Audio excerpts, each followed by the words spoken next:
So from this point on, I'm going to kind of move more into the leather carving techniques, such as, this example I've already showed you, and that's kind of also this little leaf I made really quickly, even though this is sort of crude, but kind of the idea. So this is sort of the direction we're going, but I just want to kind of, again, reiterate that there's different, techniques, and there's a few different traditions in leather tooling. One is, again, kind of the simplest, is to just sort of take pre-made little designs like these stars or flowers or letters and just stamp them in using single action. Kind of the next step to do in those kind of that kind of work is to maybe use things like, the basket weave stamp and do patterns over larger areas, maybe overlapping things like the camouflage stamp and the veinner to do textured areas.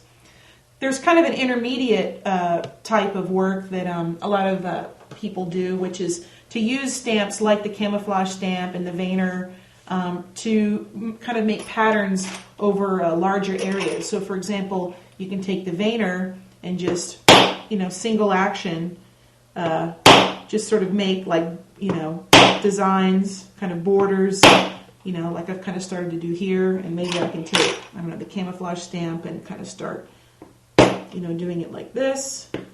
So, this is real just kind of decorative.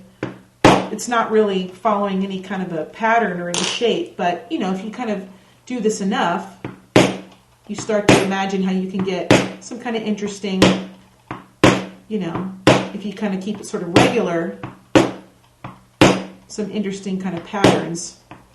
So, that's really crude and that was done quickly, but you can imagine something like this continuing maybe along the border of a wallet or a belt, maybe along a belt or a wristband or something like that. And it looks pretty nice once it's finished with a dye or a stain. But really what we're going to start talking about now is how to use things like the knives and the bevelers and the shaders to get kind of these more kind of sophisticated three-dimensional designs like this leaf I did quickly and like this one I did earlier this year.